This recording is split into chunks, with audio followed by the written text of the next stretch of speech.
Welcome back to another edition of Kinda Christian. Now, we've all heard the phrase, the power of prayer and God heals, and frankly, sometimes it's hard to believe because, let's be honest, we all know people who've probably prayed for something, maybe a healing, and it didn't come true. That's why I really enjoyed this interview with Pastor Obed Martinez. Now, he's the lead pastor of Destiny Church out in Palm Springs, and he opens up and gets pretty vulnerable about some times when he saw God do some crazy things and some times when it didn't pan out. And I think it's a really healthy discussion. Pastor Obed shares his wisdom for how he found God and even shares his own radical encounter with God, which forever changed his life. So regardless of where you arrive at some of these things, I think you're really going to enjoy this interview. So welcome, Pastor Obed Martinez. Pastor, thanks for being here, man. Absolutely. It's such an honor to be with you today. Oh, an honor. All right. It's an upgrade. No one said it's an honor yet. So Absolutely. I know. It is 111 degrees outside. And spirits are high, and so is the temperature. So I am thankful to be inside here talking with you. I want to start off. How long have you been a Christian? Well, living for Christ, I got saved when I was 16. I'm 46. I was born and raised in a Christian home. That doesn't mean a lot, but at the end of the day, I was able to see two parents that really lived their faith out. And I think at the end of the day, there came a time when I was challenged and failed miserably and really chose a different path for my life that kind of ended with me being incarcerated and then obviously having a lot of time to really think about the choices. It made me realize that God doesn't make bad people. It's that bad people are just a result of bad choices. And that's what happened to my life. All right. So I did not know this. You were incarcerated. Yeah, absolutely. Okay. Well, we do want to hear that story. Yeah. I do. Before we get into that, what does it mean? So when you say you're a Christian, have been a Christian, what does that actually mean to you? I think at the end of the day, growing up in church, living, pretty much on my mom and dad's faith and, leaning on them instead of leaning on Christ. And that's what a young child does. There comes a time when, your faith has to become, real to you. You can't have just a knowledge of it, but you need an experience from it. And I think I went through a time in my life where the knowledge wasn't good enough and it didn't solve all my answers that I had. So I drifted and went looking and went on a search. And I think that's what we all do sometimes, that leads us into paths that we thought we would never go. And it was at 16 years old, 4 days, after I got out of prison on a Monday. It was a Friday that I went to camp. And I went just really to please my mom. And I had an experience with God. And that was when my faith became real to me. I wouldn't say it was never real. It became real to me. Now, has anyone optioned this story, or can we hear about this experience? Yeah, my mother would visit me every weekend. She never drove the interstates or the freeway. We call them in California. And so she would take the bus to come visit me in jail. And every weekend she was faithful to it. And when I got out, she asked me, and could I do her one favor? And that was to go to camp. And not knowing that my mom paid her last $60 because my dad was on strike. My dad was an LA Fire Department firefighter, and they were on strike at that time. And she used the last $60 that she got to clean the house to send me to camp. And that night I was there, and the youth pastor, I was sitting in the back, and he says, there's a seat in the front row. We'd love for you to be there. And I guess he was just trying to make me comfortable. And I went, and again, that intimidation rose up. I saw some young people in the front row really, expressing their faith in worship by lifting hands or singing with such great passion. And that wasn't me. And I convinced myself at that moment that wasn't me. And the truth was that I was intimidated by something I know that was really authentic that I had not yet experienced.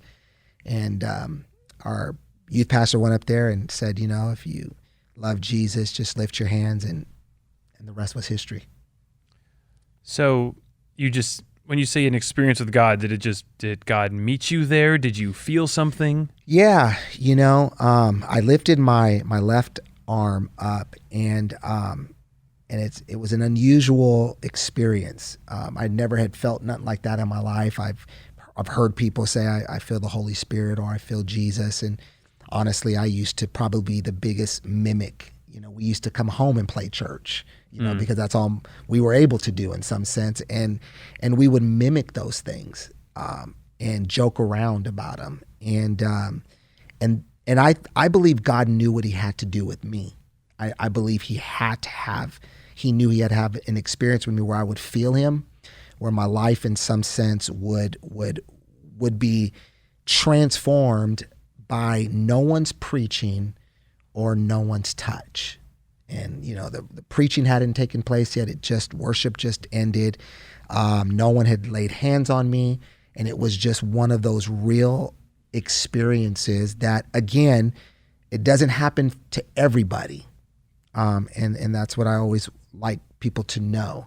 But I really believe God gives you an experience and it becomes your experience. And my experience may not be your experience. So it was this feeling then, if you were to boil it down, it was a feeling that something came over you that was different. Yeah, all I can do, and I remember explaining it to my mom, I lifted my hands and I felt like a dam break inside of me. And I could not stop crying uncontrollably. I was sobbing for 2 hours. And how I knew it was 2 hours, because when I looked up, the rest of the group was on their knees crying and people were seeking God. And I remember looking at my watch and it had been 2 hours and it was like as if I got lost somewhere. And you're not the guy, you just gotten out of jail, right? So you're not the guy who's going to be crying for 2 hours in front of people. No. And again, cynical in some degrees, sarcastic in some.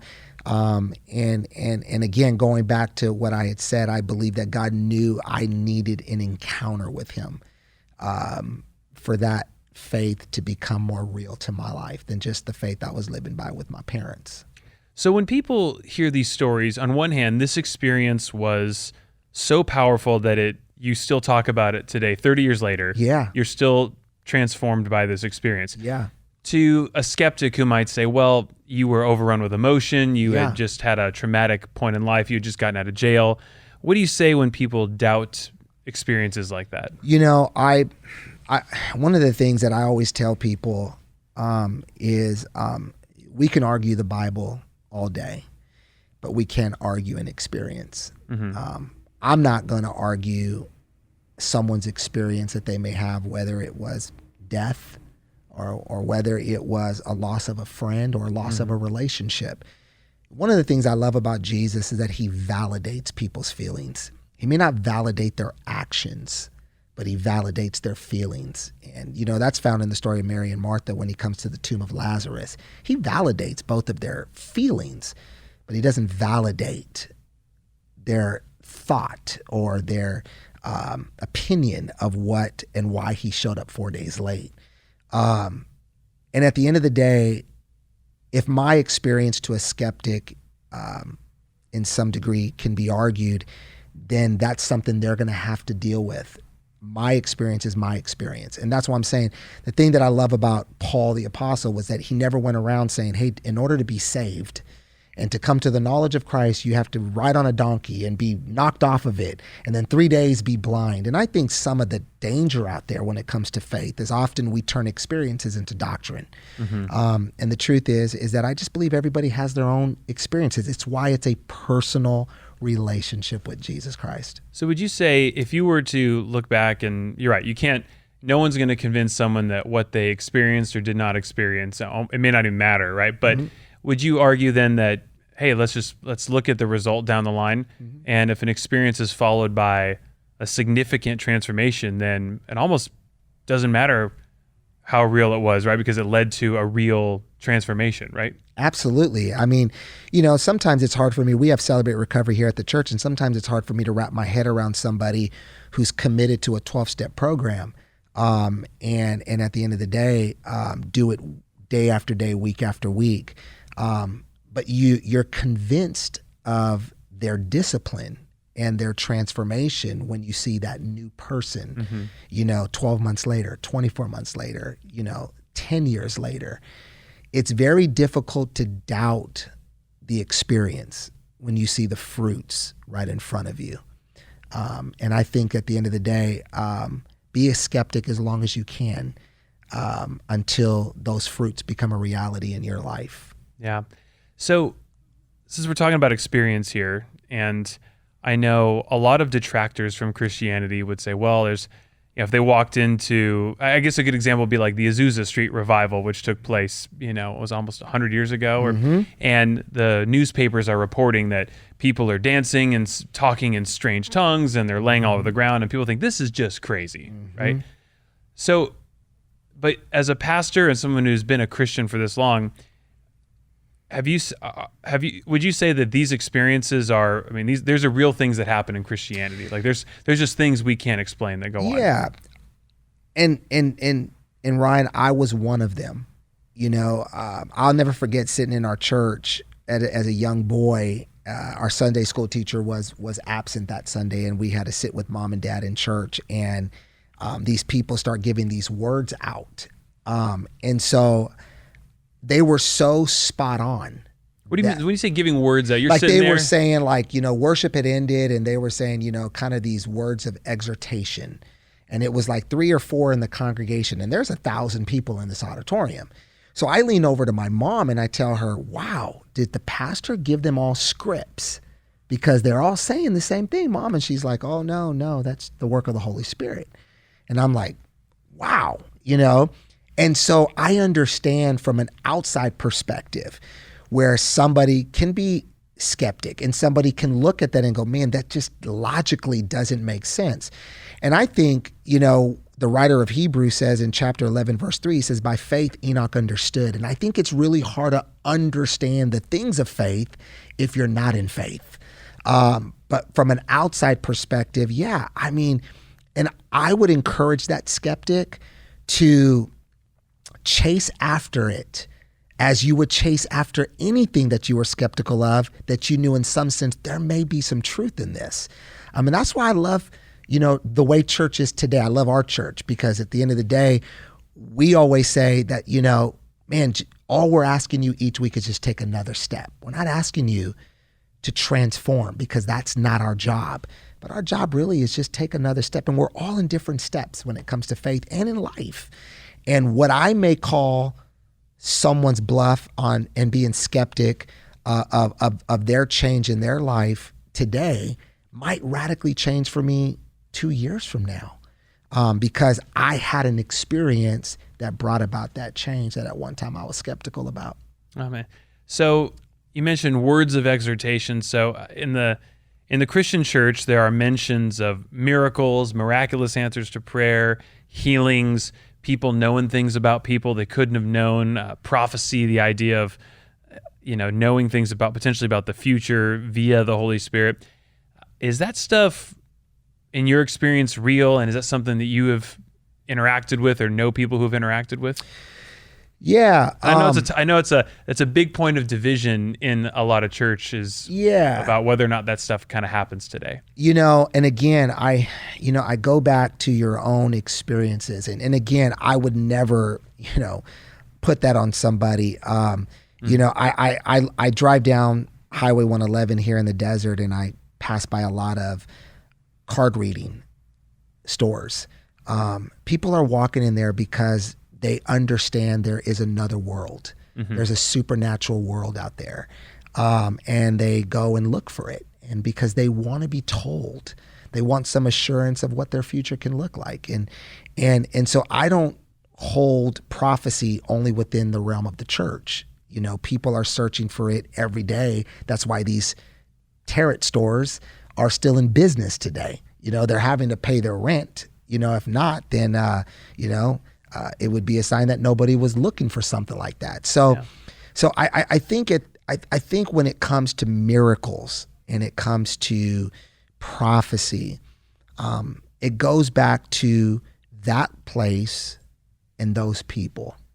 You know, I remember when my sister got healed of lupus, and the doctors, my sister was on dialysis 3 times a week. Wow. And God absolutely healed her. We got the documentation from the doctor, everything. It was a real, genuine miracle. So you prayed for her, and there was like not medicine. It was just she was being treated. No, not a good prognosis. And then you prayed for her, and she was healed. Yes, and she got prayed for. I didn't pray for her, but she got prayed over, and God miraculously touched her. Wow. My sister goes a few years without treatments, and her liver is great, her pancreas is great, her organs are great. And I'm driving home one night, and from the movies with, at that time, my girlfriend, who's now my wife, and we get a call and says Debbie's been rushed to the hospital. She has a brain aneurysm. And so we go to the hospital, and we're like, hey, God, if you healed her 3 years ago, you can heal her now. And we prayed for her, and she was on a ventilator, and the doctor says if there's no change and no brain activity, then you guys are gonna have to make the toughest decision. And I remember the next day going to the church because my offices were there, and there was the knock on the door, and I was the only one there, and a lady comes, and she has a bandana wrapped around her head, and she goes, I'm looking for a pastor to pray for because I have surgery tomorrow. They're gonna get a tumor out of my brain. And Ryan, everything inside of me wanted to laugh because I'm like, God, you're humorous. You know what I'm looking for right now. Like today, really? And always in my life of being transparent and authentic that I truly love to live by, I looked at her and I said, I can't help you. Because my sister right now is on a ventilator, and we're going to have to probably make the most toughest decision. And I don't have the faith to pray for you. And she looked at me and she says, well, will you just agree with me? The Bible says if 2 or 3 agree. And I said, I can do that. And she prayed. The next day, that morning, we make the biggest decision, and my sister goes home to be with the Lord. And that afternoon, while we're at my house, I get the phone call from the church secretary that said, were you the person that prayed for this woman yesterday? And I said, well, I didn't pray for her. And I told her the story. She goes, well, she went to the doctors and the tumor's gone. They flew her in a helicopter to another place and got a second opinion, and the tumor's gone. And I can tell you that it led me down a spiral of confusion. Yeah. Of God, how come you healed her and not my sister? My brother, who was diagnosed at 7 years old with cystic fibrosis, the doctors told our family he wouldn't live past 11. And my mother, I'll never forget, coming home, and she had the test results, and she brought us all in the living room, and she said, whose report are we going to believe? We're going to believe the report of the Lord. And my mother was a great woman of faith. And my brother lived till he was 25, graduated with 2 master's degrees from UCLA, and fulfilled every dream, okay? But he was 1 hour away from a lung transplant. I'm at USC Medical Center with with my cousin and my uncle, who's going to each give up a lobe of their lung to my brother. My brother's at Long Beach Memorial, and I get the phone call that your brother's organs are failing. My brother, we said goodbye to my brother, knowing that the next time he wakes up, he's going to breathe just like us. And next thing you know, my brother goes into cardiac arrest and dies. And again, it left me down a spiral of confusion until a year later, I'm golfing at the Cystic Fibrosis Foundation with USC Medical Center, and I'm with his case manager. And we're at a hole, and he tells me, he says, Obed, in my final interview with your brother, I don't know if he ever shared this story with you. Your brother never wanted to know the day he would die. It was his biggest fear. And a lung transplant is the only open air transplant in your body. And so the longevity isn't that long. It's 2 to 10 years. And as much as I think your brother wanted new lungs, I think God really answered his prayer by taking him home. because at the end of the day, he would have known the day he would die. And so these experiences that I had that questioned God, questioned who and how and what when it comes to miracles, I've been down that path. But at the end of the day, I still wake up and the sun is in its place. The birds are still chirping. I got oxygen in my body. I got breath in my lungs. And I cannot deny the fact that God is still God. And even though it may not have been what I wanted, or maybe what I wanted to experience, or what I believed for, by no means do I feel like God's failed me, more than I believe that God strengthened me for somebody that's even listening right now. Wow. Man, how do you even begin to unpack that? Prayer is such a huge part of a Christian's life. How do you approach that when you've seen a miraculous healing with your sister, only to have it fail in a sense a couple years later or change, right? And then have a woman, a complete stranger. I mean, God, that sounds like a really weird sense of humor for God to send it. Yeah, right. And she gets miraculously healed. How do you wrestle it? God, you healed this woman, but you took my sister and my brother away. How does a pastor work that out? You know, Ryan, I wasn't a pastor at that time. I was an evangelist. I had a consulting company. And if I would have told you at that time that one day I would be a pastor, I would tell you there's no way that I would ever do that, because sitting down with pastors and having a consulting company, I was usually brought in because of the problems that would happen. But looking back now, it strengthens my faith because God was preparing me for what he had prepared for me. I didn't know that. I didn't know I'd end up in the desert, pastoring a church, starting a church. But that was part of my preparation, and walking with families that have gone through disappointments and have gone through setbacks and have gone through where their hopes were so high that God can intervene and yet never did. There's that humanity side that I can give them, as well as the faith side. And I tell people all the time when they lose a loved one, I lost my mom, my brother, and my sister all in a matter of 4 years. And I said, it's not that, it never gets easy. It's just that every year we get stronger. And that resonates with people. And at the end of the day, I don't think people are often looking for the logical answer. I think they're just looking for a pathway to heal, because they know they're never going to get that person back. Mm-hmm. So God is all good, right? Mm-hmm. So God is good. So you said, sunshine and birds chirping, no matter what happened, God is still God. So, and that means he's good. He's in charge. How does one work out then what we see? So many tragic things happen. And I know the philosophical argument, you can't call something bad if there isn't a good to compare it to, but how do you work out the fact that God just is in charge of all this, but just allows it, and he seems to pick, who and when he's going to heal, and it seems to be without any real consistency. Is it just he must have a reason? Are we supposed to lean on that? Well, at the end of the day, this is what makes us humans, and the fact that we are still in need of a God who is always in control. I go back to really the beginning, that one of the greatest things that God ever gave man, until this day still gives man, is choice. Mm-hmm. And when God created man, he just didn't say it was good. He said it was very good.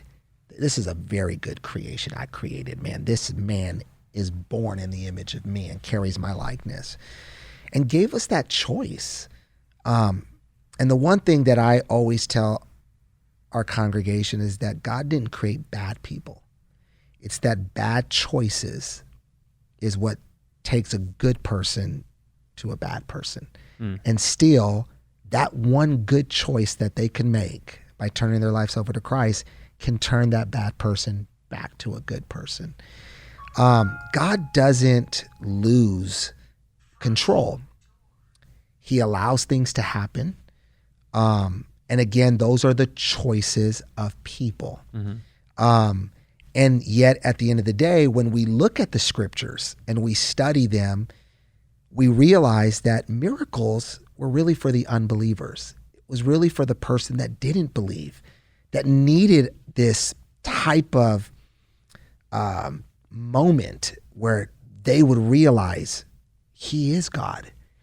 And I think sometimes as Christians, we think we need a miracle, when in all reality, we should have faith. And knowing that now that, let's say I was sick in my body, yeah, I think we should call on the elders of the church, anoint him with oil and lay hands on the sick. Absolutely. But ultimately, it's going to be God who's going to make the decision. And it's a win for both. At the end of the day, my brother didn't get new lungs on earth, but he got new lungs in heaven, you know? So we were the ones left at loss.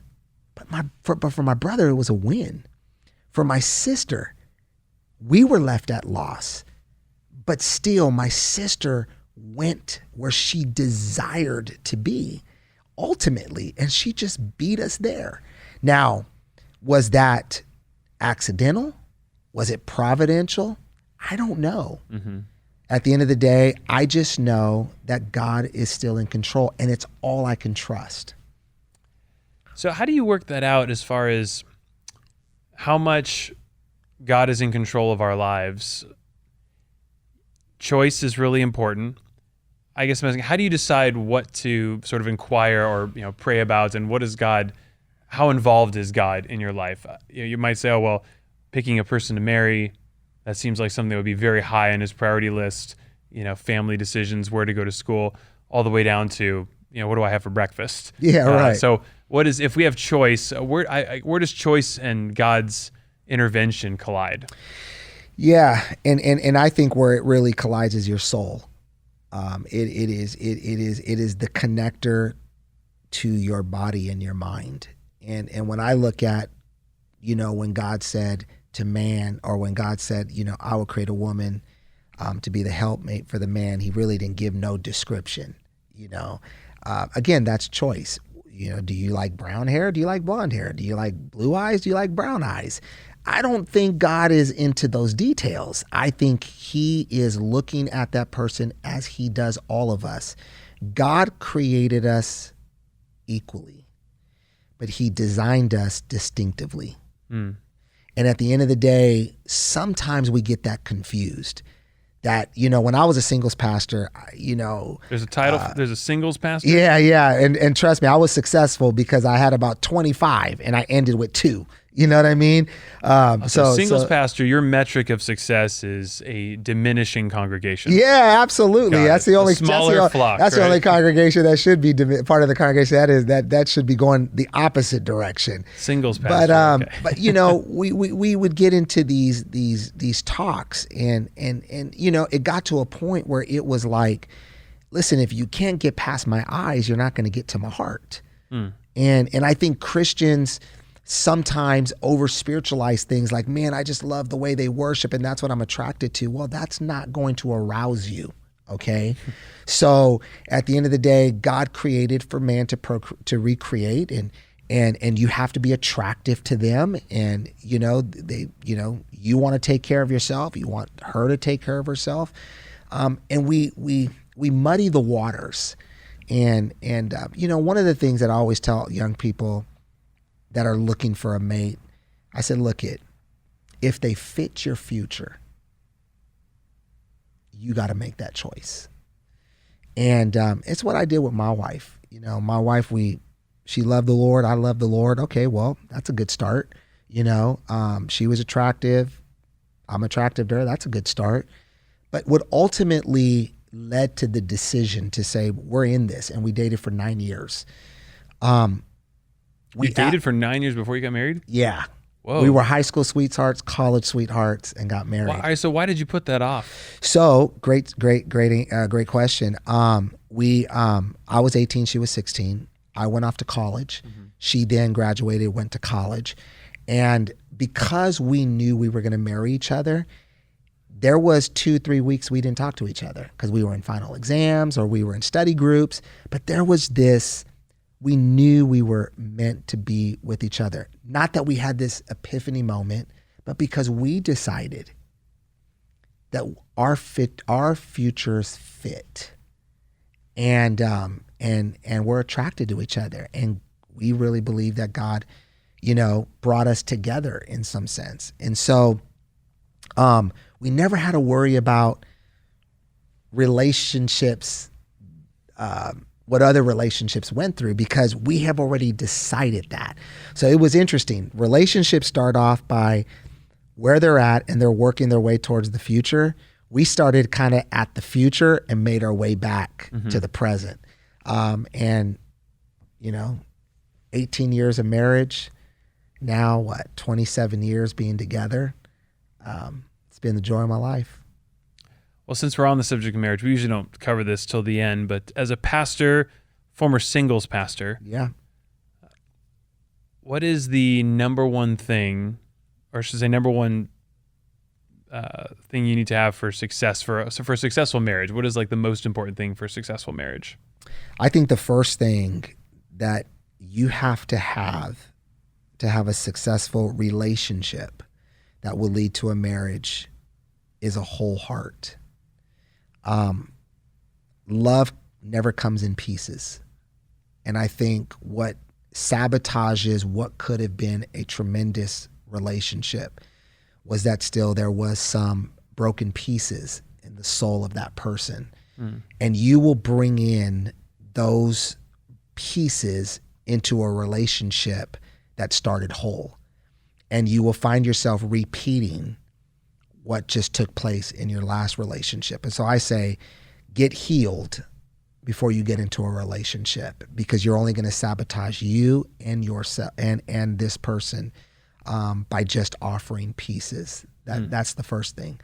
The second thing I would tell them is, are you attracted to one another physically? Because that's important. A lot of Christians don't like to talk about that. They're like, "Oh, I fell in love with their heart." Well, good. Awesome. I fell in love with their... I feel like that wouldn't go over well. Like if you were to say, I'm like, what do you love about me? It's like, do I look nice? Oh, your heart is amazing. Yeah. Yeah. And it's almost like, well, you can, yeah. And at the end of the day, you need to be attractive to them because your eyes will wander. And if you want to remain faithful to your spouse, he or she has to be the most attractive thing to you. Mike Tyson said it the best. He says, there's someone always better than you that's out there. There's always going to be somebody more attractive out there. But as long as you still have that attraction for that person that started off when you were dating and still continues as you're journeying, that person becomes the most beautiful person in your life. And so I think having a whole heart, a healed soul, attraction, and I think probably one of the most important thing is that, do your destinations match? Are you guys going in the same direction? Do you see a fit for the future? Again, going 10, 15 years into marriage, a lot of times people never discuss that. She had a career, he had a career. We're both going on separate paths, but we never talked about how those paths can lead in the same direction. And I would always say you have to think futuristic. You have to take Jeremiah 29:11, that God has a future and it's filled with hope. Ask God, what does that future look like, and how, in some sense, can our futures fit together? All right, so Jeremiah 29:11, I'm so glad you brought that up. That's the ultimate coffee mug verse. Yeah. Right? Also, I'm told it's widely misunderstood. That verse is delivered while the Israelites are wandering in the wilderness, right? So not a great season for them. So when people say that God has a plan for your life, what does that mean? Well, to put it in a practical sense, when a new car comes out, we see the visible sign of what was a plan 5 years ago, 10 years ago. We see the manifestation of it. But if we looked deeper into it, and traced it back to its origin, it started with a plan. When I look at when people sit there and say God has a plan for your life, it is God, going back to my experience, saying, Obed, this is what I know you will encounter in the future. And this plan that I'm unfolding for your life right now, that you're trusting me with, you may not understand it right now. But if you continue to go, it's going to make sense as you go. And I feel like oftentimes when we sit there as pastors say, God has a plan for your life, there's many people in our congregation saying, well, how is that for me? What is the plan for my life?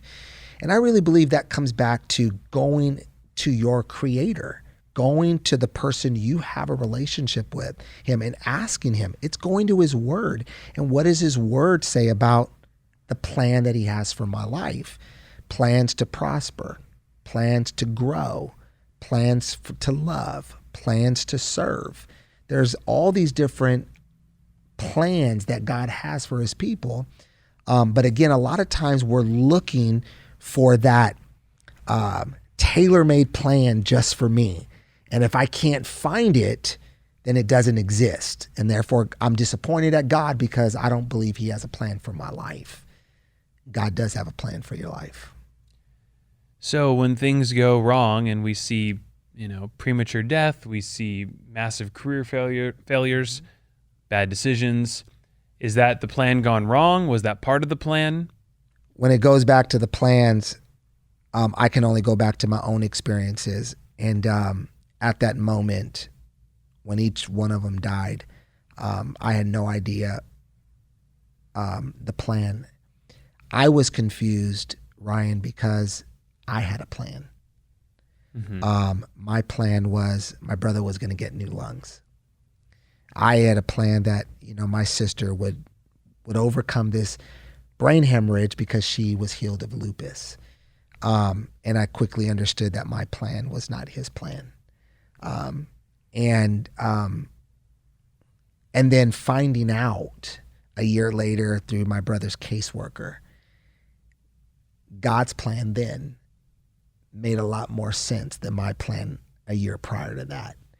And I would just encourage people to continue, even if there's tragedy, or continue even though there's a setback, because that plan may have just been yours.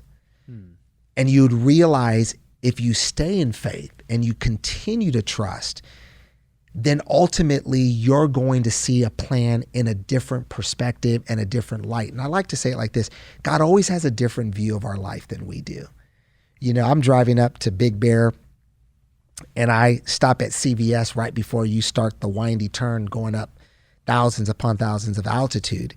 And we walk in there, we picked up a bag of chips, some drinks, and we picked up some stuff for the cabin. And then next, we're 3,000 feet in our altitude. We stop, we take pictures. I look down and I see the CVS that just 15 minutes ago, I was in that store. Well, when I walked into that store was bigger than me. Mm-hmm. But when I was at a different altitude, I was bigger, or the sight was that store really isn't that big. And I kind of look at it like the way God looks at us. He's seeing it from a different view. Mm-hmm. And he sees a lot further than what we do. And I've learned, and I'm continuing to learn, to trust him and know that he has the best plan for my life. You mentioned people are looking for a custom tailored plan for their life. Do you think that God does call people to do specific jobs, roles, activities? Absolutely. I mean that's in the Bible. Mm-hmm. I mean, I was mentioning to you before we started this podcast, I was in a study in the book of Nehemiah. He was a cupbearer. I mean, he was living in the royalty of a king. He had every meal. He lived in the best place, and God causes an interruption from his family that saw his city get torn down and all these different things. And he gets burdensome to go build something he was never qualified to do. There's nowhere in the book of Nehemiah that mentions that he was a masonry worker, that at one time he was a construction worker, that he was at one time a builder of gates. Yet God gave him an assignment to rebuild a city, which would take the fact that he'd have to rally people to build walls and repair gates. The crazy thing about it was that it was done in a historical time of 52 days. If you looked at the qualifications of Nehemiah, Nehemiah wasn't qualified because he didn't have that resume, which reminds us all the time that when we look at what's ahead of us and we measure it against the qualifications of what we think we have, and God calls us to something different, we talk ourselves out of it. Because at the end of the day, we're looking at it through our qualifications, when in some sense, God's looking at it through his plan. And Nehemiah was never a construction worker, but to be the cupbearer, he had to be a wise discerner and a builder of people. And so he built the people before they built the walls. And so at the end of the day, again, going back to, does God have specific plans for our life? Absolutely. But never look at them through your own qualifications. I mean, think of the disciples, in Matthew chapter 4, or prior to these fishermen. Hey guys, I'm going to call you to fish for men. And they're like, what? Did you add a vow to it or something like that? No, I'm going to cause you to fish for men. They were never in the fishing for men business. They were fishermen, but never in the fishing for men business. They didn't have the resume. Matthew was a tax collector. Luke was a physician. You want me to what? Spread your gospel? I'm a tax collector. I'm a money person. I'm a doctor. I'm a physician. I am not a preacher. Yet they were called to a specific assignment.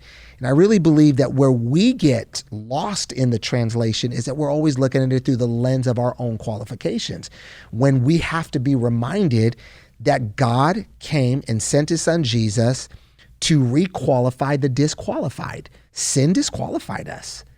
Jesus came, died for us, requalified us, and yet calls us to a work that he has planned for our lives. So there's precedent, it seems, biblically for God utilizing people who have no business doing what they're doing. Yeah, if you want to put it that way, a lot of. So if you feel underqualified, overwhelmed when you're attacking a certain problem, you may be in good company. Yeah, and again, I think we marginalize our own selves. We talk ourselves out of things I really believe God's talking us into. And again, we're looking at it through a different lens than he is. So I want to get to the Bible a little bit. How do you know the Bible is in effect true? Well, going back to me being young and being the cynical person I was, the sarcastic person that I was, the Bible was a book. It was a book that mom read to us every night. It was a book that was in, every room of our house. It was a book. And to billions of people today, it's still just a book. But that word is a living word. And when it became alive in my life, when I desperately needed a change in my life because of the course I was headed towards, where prison saved me, it saved me from death. I knew that I tried everything. I tried drugs. I tried alcohol. And at the end of the day, it left me empty. And I decided, I'm going to try this book. I'm going to see if it works. And until this day, I'm still trying it. So how does one try and see if the Bible works? What would be a few recipes one could try out? I think if you're going through confusion, why don't you pick a couple of scriptures and read them about peace, clarity of mind, or maybe read Proverbs and get some wisdom and understanding, and let that word resonate in you. Believe me, it doesn't stop in your mind. It will resonate with you. And again, try it. I would encourage people to try it. Listen, if you're going to go to Barnes & Noble and pick out a book to read, whether it's fictional or non-fictional, you made an attempt to try the book. And I would just encourage you to do the same thing. I was there. I guess we do that with diet books, right? Or Yeah, health guides. yeah, absolutely. I read Men's Health, and there's always a more muscular model on the cover that claims if I do these 5 things, I'll resemble him. I'm actually pretty quick to adopt health tips. So, maybe Proverbs not such a bad suggestion. So do you think a lot of people just don't end up opening the book and trying? Do you think that's when people say, God, this is a weird book. It's been assembled over thousands of years. It's written by men. There's some inconsistencies in it. It's a weird book. Proverbs makes a lot of sense. Ezekiel, kind of bonkers when you read it. And you mentioned it's a living word to you. Do you think that would be the case for more people if they tried it out and they interacted with it more? Yeah, and I think you brought up a great point when you brought up, a diet book. The one thing about the Bible is that it has no picture of a person in the front cover. Yeah. So you're not going. Well, mine did. I have a special Bible. Yeah, well, and it's got some cool photos. Yeah, well, you're not going to pick up a Bible and buy it because of a picture in the front. Right. The second thing is that, if I picked up a dietary book or how to lose weight or how to gain muscle in my body, it's going to lead me down a quest of searching. I want to learn fruits. I need to know what type of fruits are going to be good for my body in a season that I'm in right now. What type of meats should I be eating? Where do those meats come from? Do I want Kobe beef? Do I want regular beef? What's the difference? We do this naturally when it comes to change in our life. The Bible, in some sense, from a Western perspective, can be confusing because it's written not just with content, but culture.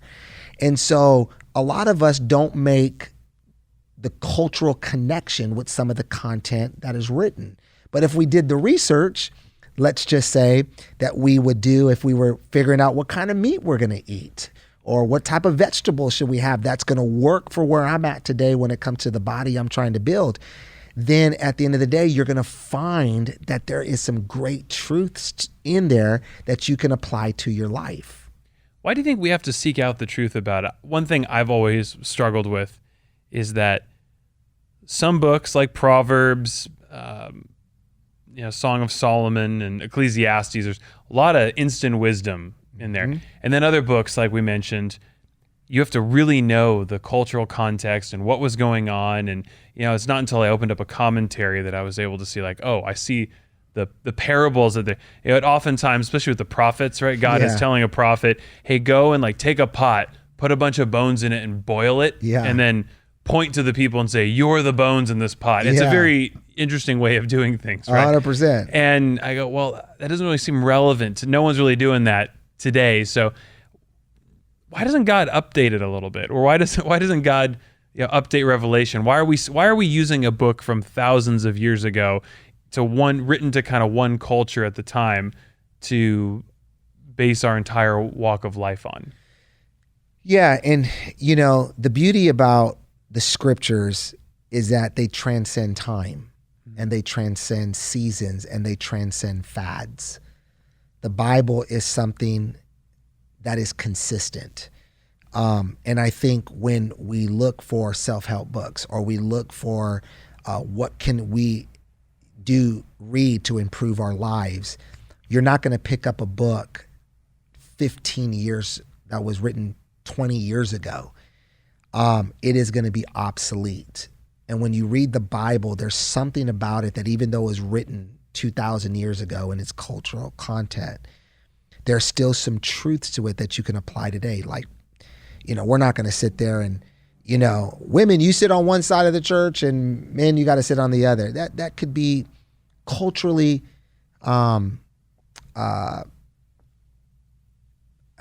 extinct in certain places. But when I went to South America with my grandmother and, I was walking her in and we were there and I sat next to her. The pastor gently, politely tapped my shoulder and says, the men are on the other side. And I was like, no, I'm here with my grandma. She's your guest speaker. And then, I looked at my grandma. My grandma gave me that look. And it really dawned on me that some parts of the world, it's still happening.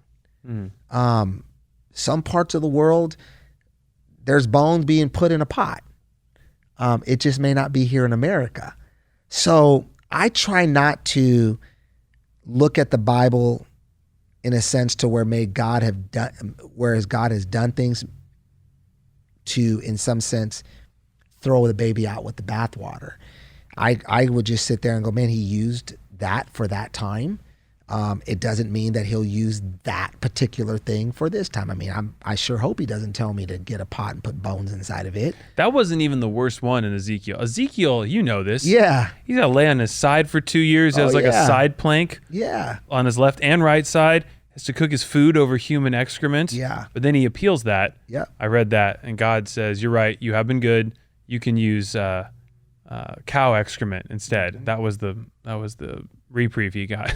Yeah. It's weird, man. The book it's a really strange book. It is. But obviously we're still talking about it. And absolutely. And it's still the number one seller every year. Number one seller. By far.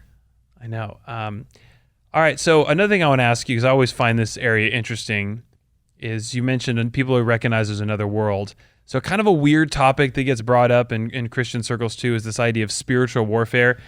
Mm-hmm. It seems hard to read the Bible without acknowledging with some specific verses, specifically our battle is not against flesh and blood, but against the powers and principalities of the air. So what is spiritual warfare?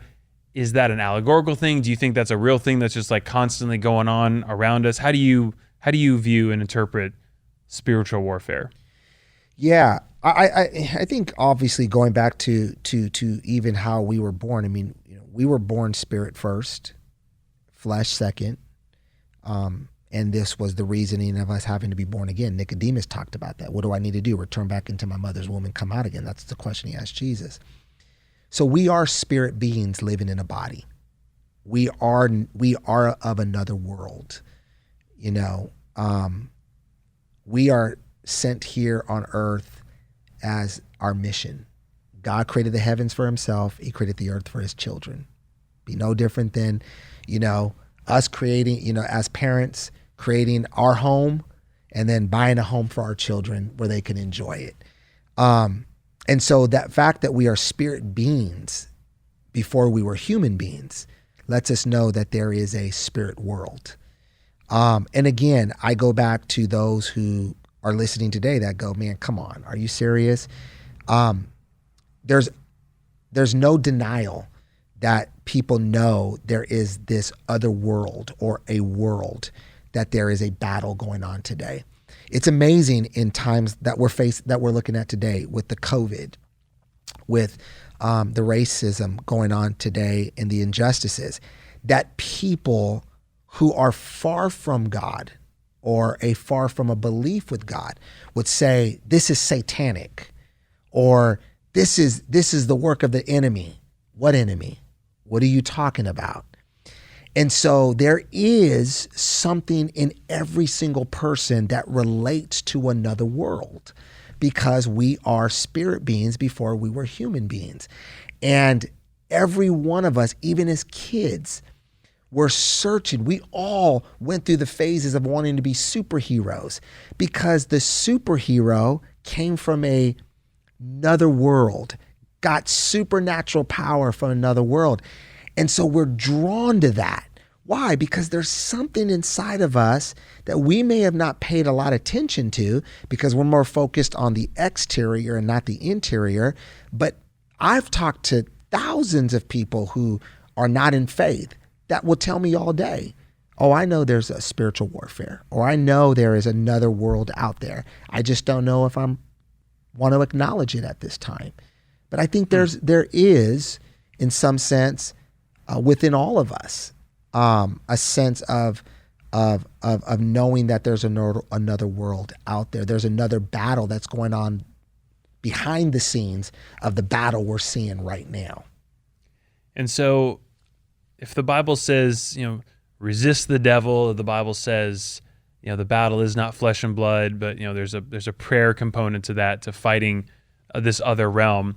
How does that practically work out then for a Christian then? How would one interpret what to do about spiritual warfare? Do you wake up and go, oh, there's an enemy, I just pray against it? Or is there It's not something I actually need to worry about. It's more of this like, yeah, I'm not doing anything bad, so I'm not really inviting that. How do you work that out? Well, and again, this all goes back to really getting to dive into the scriptures, understand it. Let's talk about that. Resist the devil. Well, who is the devil? First of all, you'd ask that question. And we all know it's Lucifer, one of the three distinct angels that God created, distinctively different from others. So God created Lucifer, which was the worshiper, Michael, which is the fighter, and Gabriel, who is the messenger. One day, Lucifer gets jealous of God, and God throws him out with another group of angels.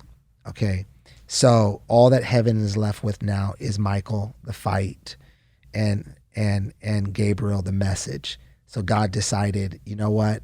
I'm missing worship. I'm a God that wants to be worshiped.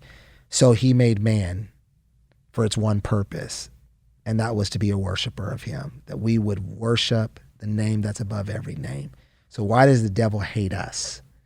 Because we have the ability to do something he's prohibited of doing. At one time, he had the ability to do. And he's not a devil, he's an angel. And the Bible says angels are beneath us. The Bible lets us know that angels only have the ability to see to the horizon. God never gave angels the ability to see into tomorrow. So we know that every time the devil, Lucifer, says, your tomorrow is going to be jacked up. Well, we know that's a lie, because again, angels are only have the ability to see to the horizon. So when we talk about resist the devil, we really got to think the context of who our enemy is. A, he's been defeated. Secondly, he's beneath us. Thirdly, God has given us the authority and the power to overcome who he is. And fourthly, which I think is probably the primarily and the most important, is that God does the battles for us. And so when I think about spiritual warfare, I'm not thinking in the context of, to me, that I have to fight to make something happen. No, I think I got to take my rightful place of being a believer, given keys to the kingdom, and having the authority that has been delegated to me, and coming in the name that has already defeated him at the grave. Mm. It's interesting. You said we're made to worship. I've heard that a lot, and I've always had a tough time wrestling with that. I like to believe we have we have free will and we get to choose, but if we were made to do something specifically, it makes me wonder, do we actually have a choice? Like, if we're made to do something and we veer away from that, then, and obviously worshiping takes many expressions. Yeah. I'm sure that's why we're all, I believe that, regardless of where you come at Christianity, we love musicians and actors and actresses and movies, and we become fans real quick. Yeah. Yeah. But I'm going, if I was made to worship, do I actually have that much free will? That's always been interesting. If we were made to do something specific like that. Yeah. You know? Yeah. Well, I look at it, I look at my son. My son, he, always tells me, Dad, I'm going to be the pastor. And I'm like, well, son, you could be anything you want. This doesn't have to be passed to you. I'm pretty sure other people can take it. And now he's been telling me, I want to be a business person. I want to make a lot of money. And then recently he already wrote a script, and I want to be a producer. How old is your son? He's 10 years old. Okay. I was going to say, he said he was like 32. No, he's 10 years old. Sounds like my friends. Yeah. And the awesome thing about it is that whatever my son does will bring a glory to my wife and I. Mm-hmm. And I think when God says, you were created to worship, worship is larger than the expression of hands lifted, songs being sung. I think when we go out and do what he has placed a passion in our life to do, it is bringing glory to him. And that's what I would use the word worship. I wouldn't use the word worship and just marginalize it to the context of us singing a couple of songs. I would sit there and say that every day I get to worship him in all that I do. And that is just bringing glory and, most importantly, a smile on his face, saying that's my child and he's living for me. Mm. Last question. What what is the biggest issue you see that transcends your congregation? And just when you meet people, what is the number one thing that people are struggling with right now that you see, and how do you address that as a pastor? I think today, what our times and what we're going through today has really illuminated in people's lives was, what is my purpose? Mm-hmm. And why am I here? I don't think there's ever been a time, at least I was born, where we were shut down for 3 months. We couldn't leave our homes. We couldn't go to work. We did everything via Zoom, technology-wise. And I think a lot of people had a lot of time. You know, the enemy to your soul is hurry.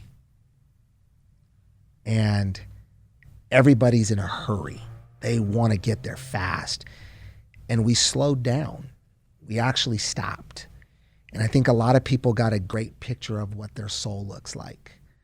And I think at the end of the day, they realized a few things. Number one, what I'm doing today, is it significant? Number two, what I'm doing today, is it making a difference?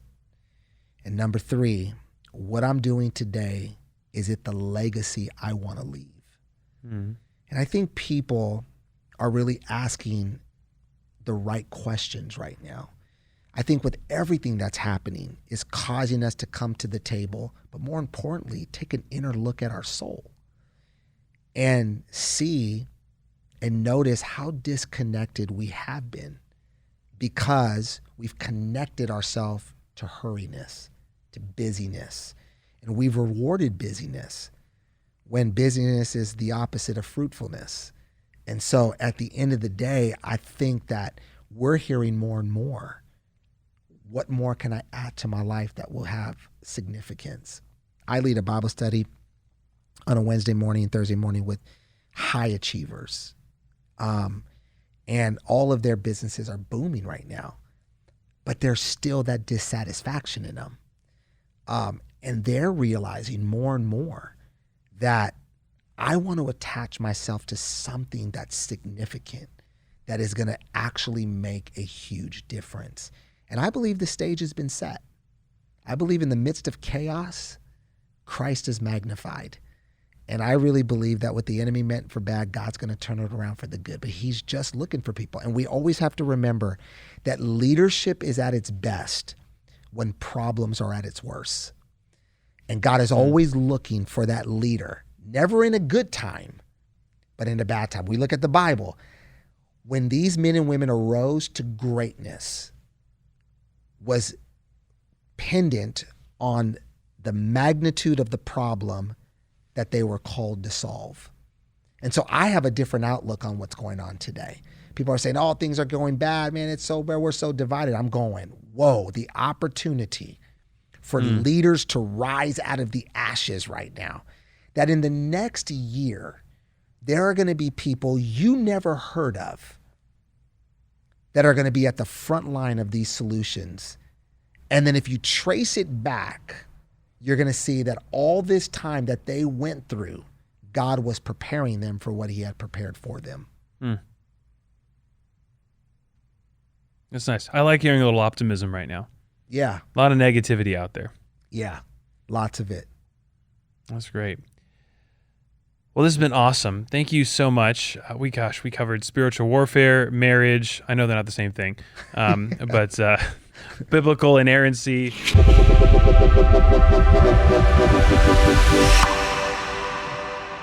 Thank you so much for listening to Kind of Christian. Hope you enjoyed this episode. If you did, please subscribe and leave us a 5-star review.